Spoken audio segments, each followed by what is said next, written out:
Irmãos, vamos abrir as nossas Bíblias lá no Evangelho de João. João, capítulo 14. Nós lemos aí a partir do versículo 1 até o versículo 6. Diz assim: Não se turbe o vosso coração, credes em Deus, crede também em mim. Na casa do meu Pai há muitas moradas. Se assim não fora, eu vou-lo teria dito, pois vou preparar-vos lugar. E quando eu for e vos preparar lugar, voltarei e vos receberei para mim mesmo, para que onde eu estou, estejais vós também. E vós sabeis o caminho para onde eu vou. Disse-lhe Tomé: Senhor, não sabemos para onde vais. Como saber o caminho? E Jesus respondeu: Eu sou o caminho, e a verdade, e a vida. Ninguém vem ao Pai, a não ser por mim, senão por mim.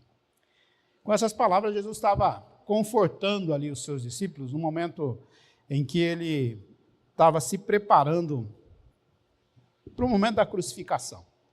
Interessante a gente olhar para esse texto, e esse texto, talvez essa seja a 8ª vez que eu estou lendo esse texto de janeiro para cá, né? Várias vezes eu li esse texto em algum sepultamento, né, nesse ano, e é um dos textos que normalmente a gente fala quando a gente vai lá sepultar alguém, para que a gente possa despertar naqueles que estão acompanhando aquele momento lá, a esperança de que um dia nós estaremos todos na presença do Senhor. E Jesus traz esse conforto para cada um de nós. Jesus, ele mostra para a igreja que ele está preparando um lugar para cada um de nós, um lugar onde nós estaremos eternamente na presença dele. Um lugar onde nós vamos desfrutar das mais ricas bênçãos preparadas para cada um de nós. E isso deve ser a nossa esperança. Isso deve ser aquilo que move o nosso viver a cada dia. E João traz esse discurso porque quando Jesus fala ali para os seus discípulos, né, havia um clima de tensão naquele momento. Lá fora, de onde eles estavam, os sacerdotes estavam tramando contra Jesus. Eles estavam achando uma forma de poder tirar a vida de Jesus. No lugar onde estava, Jesus estava sentado à mesa com aquele que o iria trair, queria entregá-lo nas mãos dos salteadores, aquele que iria negar o Senhor Jesus, o apóstolo Pedro. Estavam ali discípulos que, apesar de terem andado com Jesus durante um bom tempo da sua vida, não tiveram a compreensão plena de quem era Jesus, e só vão ter isso depois da ressurreição, só vão obter essa verdade depois da ressurreição. E a gente vê que depois de tantos milagres, de tão profundos ensinamentos, os judeus ainda permaneciam incrédulos em quem de fato era Jesus. E na melhor das hipóteses, eles tinham uma fé que era uma fé deficiente, uma fé superficial. Jesus então chama os seus discípulos, conversa com ele, lava os pés dos discípulos, né? A gente olhar um pouquinho atrás, no texto de João, a gente vai ver Jesus fazendo esta demonstração de serviço para o qual ele foi chamado. E a gente vê que, no fundo, Jesus estava aflito, ansioso, e depois, quando a gente celebra a ceia aqui, a gente lembra sempre disso, né, que era um momento de tensão na vida de Jesus. Mas o que a gente vê é um Jesus que quer confortar os seus discípulos, que quer consolar os seus discípulos. Ele começa o texto dizendo: não se turbe o vosso coração. E o que é, né? O que significa esse conforto para um coração conturbado? Como que nós podemos encontrar o consolo para a nossa vida na hora da aflição, na hora das tempestades pelas quais nós passamos? E o texto aqui nos dá uma resposta. O texto aqui nos traz a reflexão de como nós devemos encarar as aflições do dia a dia, as surpresas do dia a dia, como foi essa notícia do falecimento do pastor, e como nós devemos encarar a nossa vida diante do nosso Deus. Então, onde é que está a sua esperança? Esse é o tema da mensagem que eu quero compartilhar com vocês. Onde está a nossa esperança? E a primeira resposta nós vemos logo no versículo 1, né? não se turbe o vosso coração, credes em Deus, crede também em mim. A nossa esperança, ela está na confiança de que Jesus é o Filho de Deus, de que Jesus é o nosso Redentor. Jesus, ele conforta os seus discípulos dizendo que, da mesma maneira que eles creem em Deus, eles deveriam crer também no refúgio da presença do Senhor Jesus. Porque apesar da densa névoa que estava cercando aquele momento ali, apesar daquele ambiente pesado que Jesus estava vivendo, sabendo que ele ia passar pelo sacrifício da cruz, e aquele sacrifício ia ser um sacrifício doloroso, um sacrifício que ia mexer com a vida das pessoas, mas que ia tirar a vida do Filho de Deus, Jesus diz para eles: eu estou aqui para caminhar com vocês. Ele pega um pão e diz: esse é o meu corpo, que é dado por vós, comei dele todos, fazei isso em lembrança de mim. Depois ele pega um cálice e diz: esse é o cálice da nova aliança, é o meu sangue derramado por vocês. Homens queriam traí-lo, homens queriam negá-lo, homens queriam se esconder, porque de fato não sabiam quem era Jesus. Com isso, Jesus, ele reafirma a sua divindade. Mas o que significa isso, crer em Jesus? O que é essa frase do Senhor Jesus aqui? E o verbo aqui, o verbo está no indicativo e no imperativo, que significa: já que vocês confiam em Deus, continuem confiando em mim. Vocês já viram todos os milagres que eu fiz na caminhada com vocês? Vocês já viram o que Deus fez pelo seu povo? Desde o momento que Deus escolheu Abraão, chamou Abraão lá da sua terra e fez de Abraão uma grande nação. Deus fala: da mesma maneira que vocês creram nesse Deus, creiam também em mim. E essa não é apenas uma fé intelectual, não é uma fé que traz para a gente assim, uma autoconfiança na própria fé, mas é uma fé que vem de dentro. Porque crer, até os demônios creem. Os demônios creem e estremecem, com essa fé intelectual e essa fé emocional. O fato é que Jesus diz que Ele é o Senhor das nossas vidas. Creiam em mim. Assim como vocês creem no Pai, creiam em mim. E aí ele continua: na casa do meu Pai há muitas moradas. Se assim não fora, eu teria dito isso para vocês.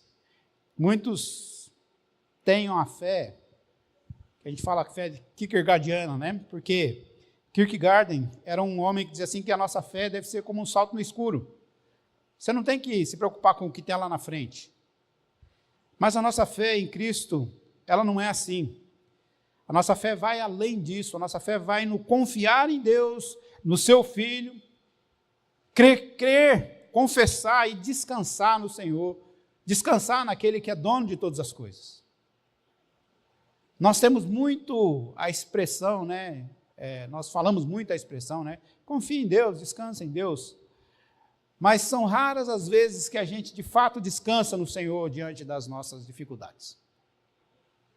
Eu estava conversando essa semana com a mãe de um interno que está lá na casa David Roy, e eu pedi o telefone dela para poder ligar, para orar com ela. O filho está passando aí por nós até oramos por ele na quinta-feira, ele fez um transplante de medula, e aí eu estava dizendo para ela: você confia que Deus vai curar seu filho nesse procedimento? Ela disse: pastor, eu confio. Eu falei: e se você tivesse que ir embora agora para tratar de um outro assunto, você deixaria o seu filho aqui no hospital, sabendo que Deus está cuidando dele? Aí ela falou assim: pergunta difícil, pastor? Pergunta difícil. Daí ela fala assim: às vezes a gente crê que Deus pode fazer todas as coisas, mas a gente não descansa completamente nele. Então, isso é o que acontece muitas vezes com a gente entrega algumas coisas nas mãos do Senhor, mas fica segurando com a cordinha lá, como se Deus não fosse capaz de resolver todos os nossos problemas. Quantas vezes a gente perde o sono por conta de problemas que a gente tem, e que a gente não entrega completamente para Deus. E a palavra do Senhor diz, né, entrega o teu caminho ao Senhor, confia nele e o mais ele fará. Ele fará, irmãos. Não é alguma coisa ele vai fazer ou ele vai quando ele tiver um tempo, não. Ele fará.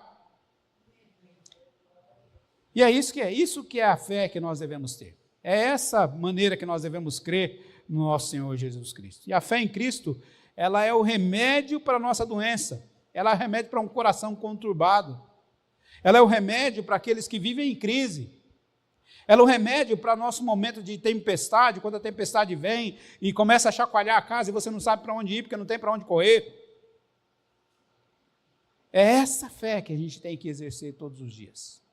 Me lembro uma vez, nós estávamos lá no Paraguai, das primeiras vezes que nós fomos para lá, e nós estávamos numa congregação muito pequena, e durante o culto, quando terminou o culto, nós dizemos amém, acabou a luz, escureceu todo o lugar, e começou uma tempestade, e nós corremos todos para dentro de uma pequena habitação, creio que talvez fosse o tamanho desse púlpito nosso aqui, tinha lá umas 60 ou mais pessoas, né, naquele lugar, e o vento começou a chacoalhar aquela casa, e os meninos, as crianças começaram a gritar, e a gente orando, clamando a Deus para que o lugar não caísse na nossa cabeça, e de repente a tempestade passou. Quando nós saímos do lugar, saímos para fora, estava tudo molhado em volta ali, mas só onde nós estávamos choveu. Nós saímos de lá para vir para casa, falamos, vamos pegar, era uma estradinha de terra, e a estrada estava seca, com poeira. Só onde nós estávamos choveu. Mas eu lembro que aquele dia, aquele momento, né, as meninas estavam lá comigo, foi um momento assim de desespero, porque o telhado chacoalhava como se fosse cair na nossa cabeça. Mas a oração trouxe paz, trouxe tranquilidade para cada um de nós. E às vezes nós precisamos ver o sobrenatural para a gente crer que Deus realmente faz o milagre na nossa vida. Não deveria ser assim, irmão, porque o sobrenatural pode não acontecer. Mas quando nós cremos num Deus que transforma nossas vidas, um Deus que cumpre as suas promessas, nós descansamos nele. Por isso, Jesus lava os pés dos discípulos, por isso Jesus come com eles, por isso Jesus aponta Judas como um traidor, Jesus fala com Pedro que Pedro iria negá-lo, mas Jesus demonstra o seu amor por aqueles pecadores que estavam com ele ali, porque ele estava nas mãos do Pai, e a promessa do Pai é que não deixaria ele sozinho. É claro que se eu soubesse que eu vou morrer daqui a pouco, eu estaria aflito, porque não é natural. Morrer não é natural. A gente morre por conta do pecado. Nós somos criados para viver eternamente, por isso a morte impacta tanto as nossas vidas. E quando nós cremos num Deus que cuida de nós, a gente deveria não temer a morte. A gente deveria confiar que vai ser o momento mais feliz das nossas vidas. Mas a gente ainda tem medo. A gente ainda tem medo. E a pergunta é, você está preparado para morrer hoje?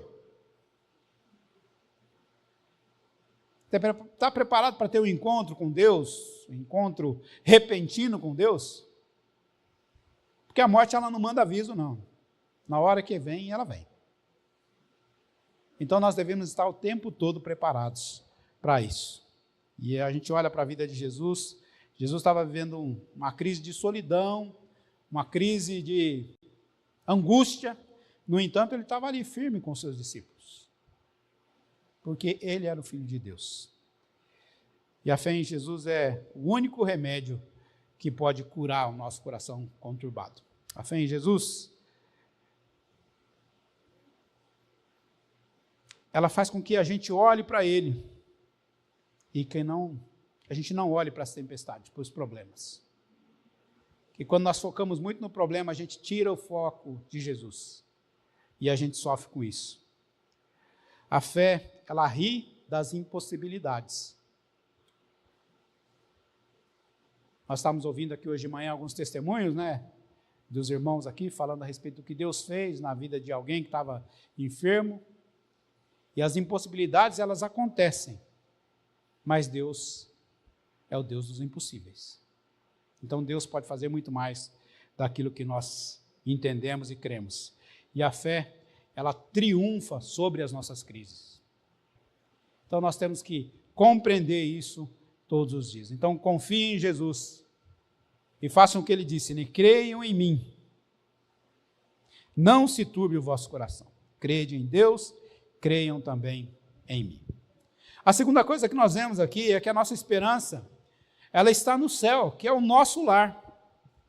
Então, talvez a melhor justificativa para a gente não ter medo da morte é porque lá vai ser um lugar muito melhor do que aqui onde nós estamos.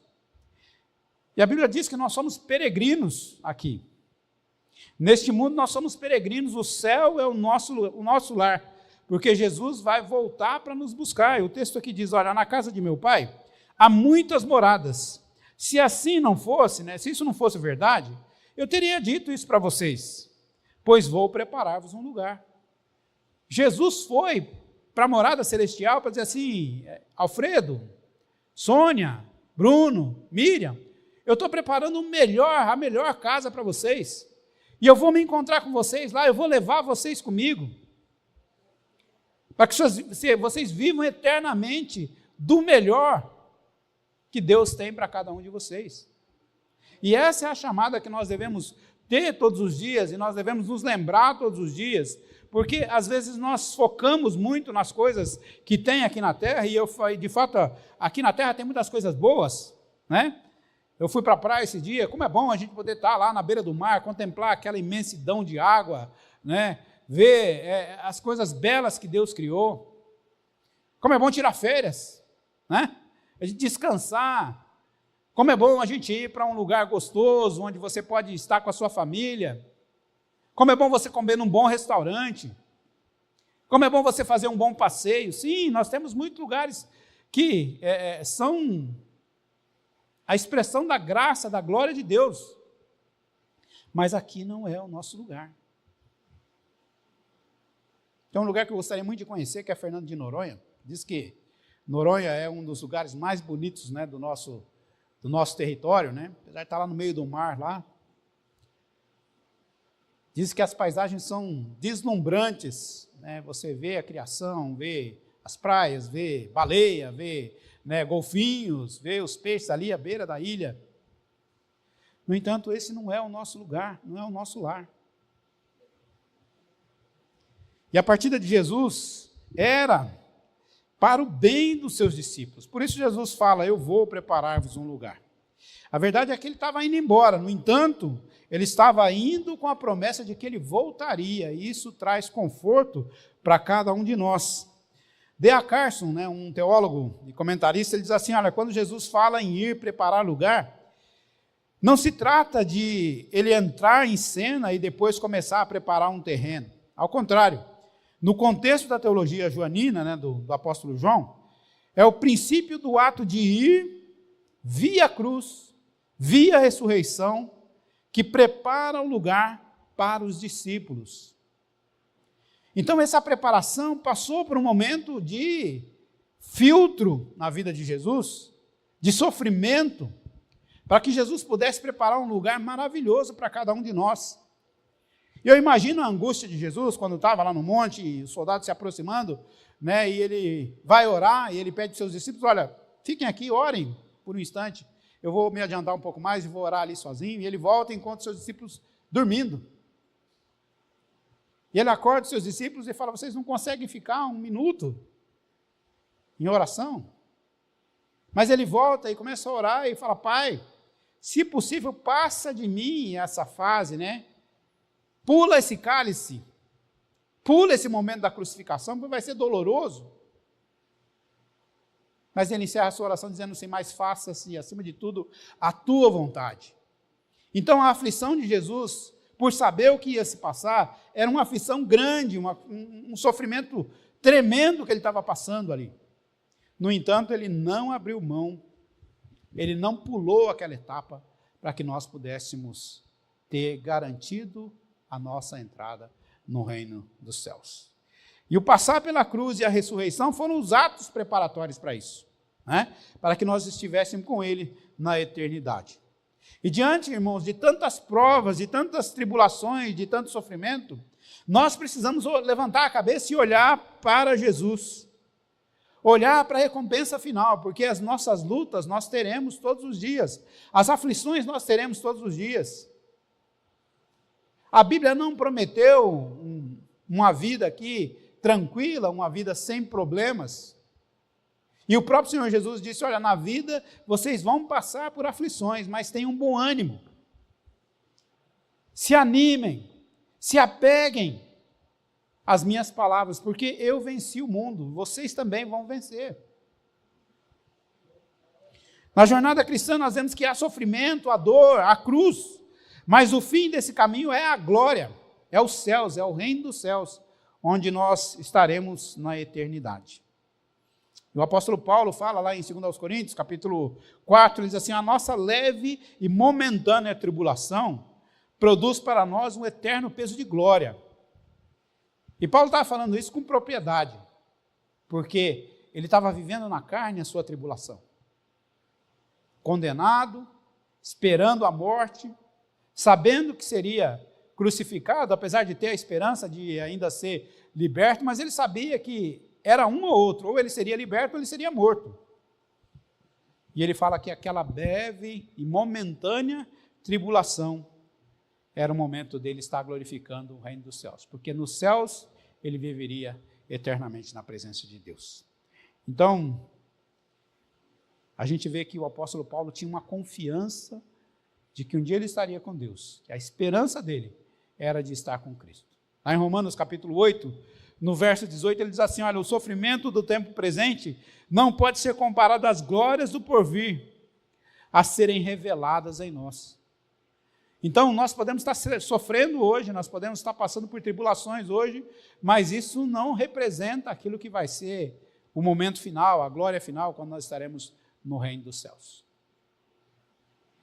E eu creio, né, e a palavra de Deus diz isso, por isso eu creio, né, que não haverá espaço de tempo entre a morte e a ressurreição. A partir do momento que nós morremos, nós vamos estar diretamente na presença do Senhor.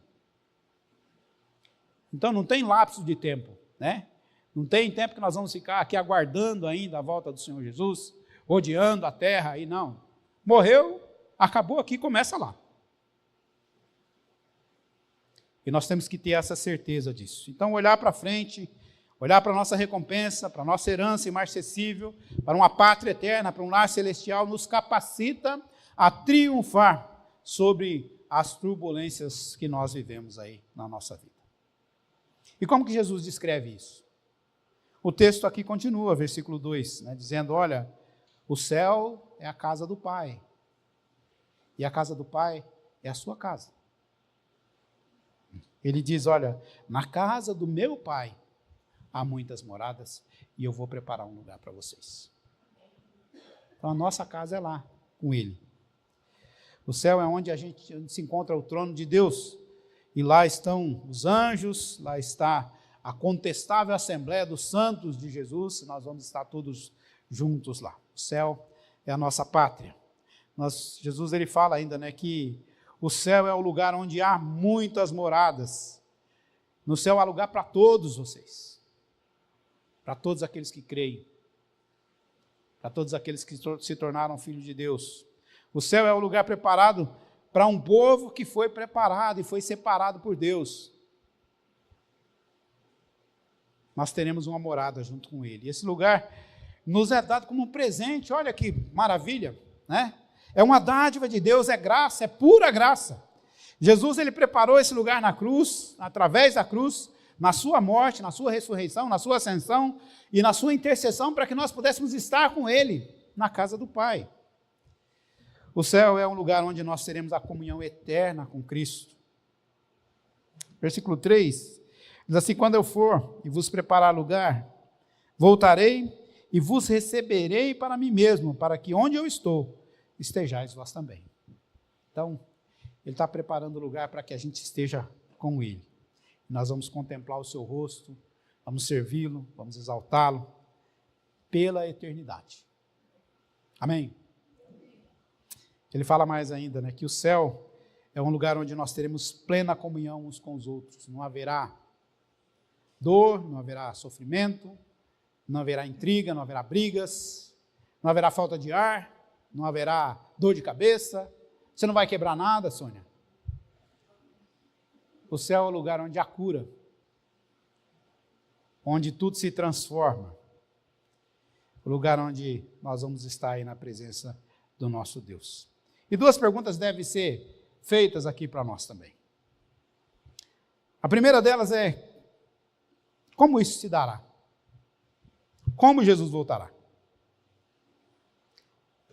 E a resposta está na própria Escritura, porque quando a gente lê a palavra de Deus, a gente fala que ele vai voltar sem demora, que ele vem muito cedo, que Jesus pede para que a gente vigie, para que a gente não seja tomado de surpresa. Jesus vai voltar de uma forma visível, nós vamos vê-lo, ninguém vai precisar falar para a gente, ninguém vai precisar mandar mensagem de WhatsApp, a gente vai vê-lo. Jesus, ele vai aparecer e vai estar em todas as nações, e aqueles que não estiveram com ele vão lamentar de não tê-lo aceito antes disso. A gente vai ouvir as trombetas tocando no céu, dizendo, anunciando a volta do Senhor Jesus. Será o dia final. Jesus voltará gloriosamente, vai ser um espetáculo para a igreja. Vai ser um momento em que a última palavra vai ser: eu venci. Jesus venceu a morte. A verdade vai triunfar sobre a mentira. O ímpio, ele não vai prevalecer na congregação dos justos, mas ele será disperso. A igreja de Cristo vai triunfar. Ele vai julgar as nações. Ele vai lançar os ímpios e o diabo no lago do fogo. E todas essas manifestações serão para a alegria da igreja. Mas quando é que Jesus voltará? Essa é a segunda pergunta. Jesus vai voltar num momento inesperado. Por isso ele fala: ficai atentos. Muitos vão ser surpreendidos na volta do Senhor Jesus. Muitos não estarão vigiando. Muitos não estarão preparados. Mateus 25, de 1 a 11, fala que nós precisamos nos preparar todos os dias. Quando a gente vê lá a parábola das 10 virgens que estavam aguardando o noivo e algumas delas não levaram o azeite suficiente para aguardar até a vinda do noivo, ele fala: vocês têm que estar preparados para a volta de Jesus. E as pessoas que não se aperceberam disso ainda, precisam tomar uma decisão hoje. E se você é uma dessas pessoas que ainda não se preparou para estar com Jesus, lembre que a hora é agora. E a terceira e última coisa que nós vemos aqui no texto é que a nossa esperança é que nós temos a resposta de Jesus. Nós já sabemos qual é o caminho. Versículos 5 e 6 diz assim: olha, disse-lhe Tomé: Senhor, não sabemos para onde vais, como saber o caminho? Veja que o discípulo estava andando com Jesus, e no capítulo 14, aí, no capítulo 13 também, nós temos aí a mesma interrogação, né? Ele dizendo que, pedindo um sinal para Jesus, e Jesus fala: olha, eu sou o Pai, quem vê a mim vê ao Pai. E agora, Tomé pergunta: Senhor, eu não sei qual o caminho, como é que eu vou saber para onde o Senhor vai? E Jesus prontamente responde: eu sou o caminho, a verdade e a vida, e ninguém vem ao Pai a não ser por mim. Então nós temos o privilégio de saber qual é o caminho por onde nós devemos caminhar, por onde nós devemos ir. Nós temos o privilégio, irmão, diferente daqueles que estavam ali no tempo de Jesus, de saber que Ele preparou todas as coisas para nós, que Ele nos ensina e que Ele nos dá de graça a chave das portas dos céus. Agora a decisão não cabe, não compete a Jesus, não compete a você. Porque muitas vezes nós vemos a verdade na nossa frente, nós vemos o caminho na nossa frente e a gente opta por fazer o errado, por desviar do caminho, por deixar o Senhor em segundo plano. Mas essa não é a proposta de Jesus. Jesus havia dito aos discípulos que ele iria partir e que eles poderiam ir com ele. Ele fez um convite para que eles estivessem com ele. E agora ele assegura a eles que eles sabem o caminho para onde ele vai. Ele fala, vocês sabem o que vocês têm que fazer. Aliás, a gente olha para a palavra de Deus, e no Antigo Testamento nós vemos o Senhor falando, se o meu povo que se chama pelo meu nome, se humilhar e orar, e me buscar, e se arrepender, eu vou ser o seu Deus, e eles serão o meu povo. Então a promessa do Senhor é que Ele sempre estaria com os braços estendidos para nós. Mas a contrapartida é que eu também tenho que fazer a minha parte. Não adianta eu achar que porque eu fui eleito, porque eu fui escolhido, está tudo bem, eu posso fazer o que eu quiser, eu posso pecar quanto eu quiser, eu posso me desviar do caminho, que não tem problema nenhum. Não é isso. Quando há transformação na vida do crente, ele muda de direção. Cada dia ele vai galgando um degrau, né? Subindo um degrau para que ele possa alcançar a perfeição, ou para que ele possa estar mais próximo do Senhor. E quanto mais próximo do Senhor nós estamos, mais santos nós somos, menos medo nós temos da morte. A resposta de Jesus é uma das mais importantes declarações que foram registradas no Evangelho. Quando ele fala, eu sou o caminho, a verdade e a vida, ninguém vem ao Pai através de mim. Jesus está dizendo que Ele é a verdade que alimenta a nossa mente. Ele é a vida que satisfaz a nossa alma. Ele é o único caminho seguro para Deus. E nessa mesma linha, John Carson escreveu assim, olha, diz Jesus, quando Jesus diz que Ele é o caminho para Deus, precisamente Ele está dizendo que Ele é a verdade de Deus, Ele é a vida de Deus, Ele é a verdade porque incorpora a suprema revelação de Deus. Ele próprio é a exegese de Deus, ou seja, a transcrição daquilo que Deus é, e é corretamente chamado de próprio Deus. A gente vê isso em vários textos. Jesus é a vida, porque Ele tem a vida em si mesmo. Ele é a ressurreição, Ele é a vida, Ele é o verdadeiro Deus, Ele é a vida eterna. E somente pelo fato de Jesus ser a verdade e a vida, é que nós podemos encontrar o caminho.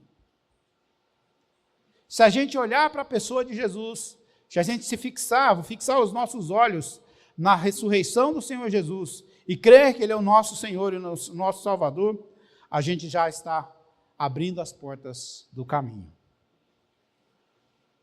Eu creio, irmãos, que muitas vezes nós somos iludidos pelas coisas que estão colocadas ao nosso redor. Muitas coisas são colocadas para dizer que aqui é o melhor lugar,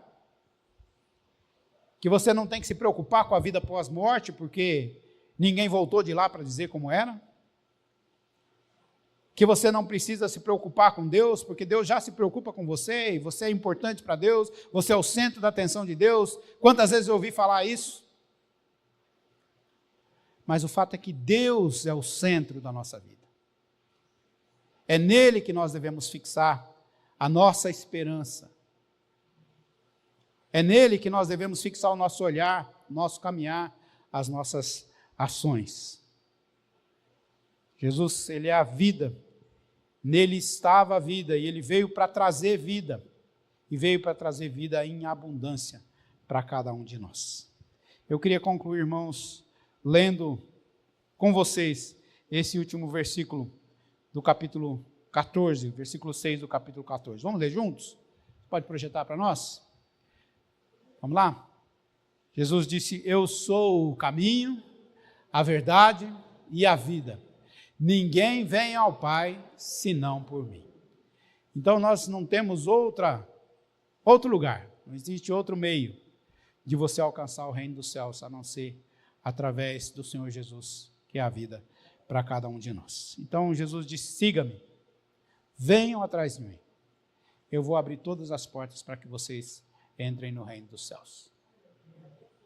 E ele fala mais, vocês querem ser meus amigos? Façam o que eu vos mando. E vocês vão alcançar a vitória em nome de Jesus. Amém? Então, irmãos, nós não precisamos temer a morte. Nós não precisamos temer as aflições. Nós precisamos nos lembrar que a nossa esperança está no Senhor Jesus. Está naquele que morreu na cruz por cada um de nós. Está naquele que está presente nas nossas vidas, se faz presente nas nossas vidas. e que vai nos levar com Ele para a eternidade. Nós vamos celebrar a ceia do Senhor agora, que é um ato de celebração. A ceia não é um momento de tristeza, não é um momento de lamentação, mas é um momento de gratidão por aquilo que Deus fez por nós. A ceia é um momento que a gente se coloca na presença do Senhor e agradece, renova os votos diante do Senhor, né? Lembra o que Ele fez por nós. Então, ao pegar o pão, tomar do cálice, você está relembrando esse sacrifício de Jesus, daquele dia que Ele estava lá com os seus discípulos, à beira, né, da crucificação, e lá Ele se lembrou de você. Eu vou dar a minha vida pela igreja do Parque Industrial. Eu vou dar a minha vida por aqueles que eu chamei, que eu separei para serem meus. Então isso é celebrar, né? Então esse é o momento de nós celebrarmos juntos aqui na presença de Deus. Vamos orar? Pai de amor, nós te agradecemos, Senhor. Primeiro, porque o Senhor se lembra de nós. O Senhor se lembra, Senhor, das nossas necessidades. O Senhor olha para as nossas necessidades todos os dias, ó Pai, e o Senhor estende a sua mão para nós, nos dando fôlego de vida, nos dando, ó Deus, o batida do nosso coração, nos dando sempre a oportunidade de nos achegarmos na Tua presença e nunca sermos rejeitados pelo Senhor, apesar de quem somos.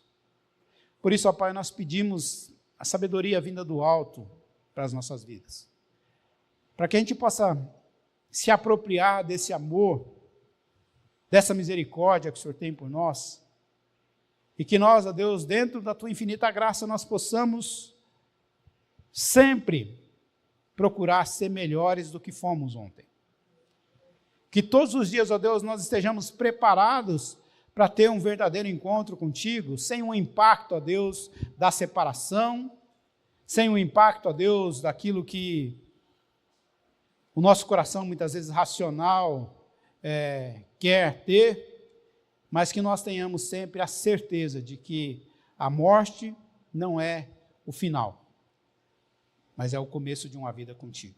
Por isso, ó Deus, nos prepara agora para esse momento de comunhão, abençoa, Senhor, esse pão, esse vinho, abençoa esses elementos que foram preparados especialmente para esse momento, e que cada um, ó Deus, que agora vai participar desse momento, possa participar com a certeza de saber que está fazendo para o Senhor, está lembrando do Senhor, está renovando os seus votos contigo.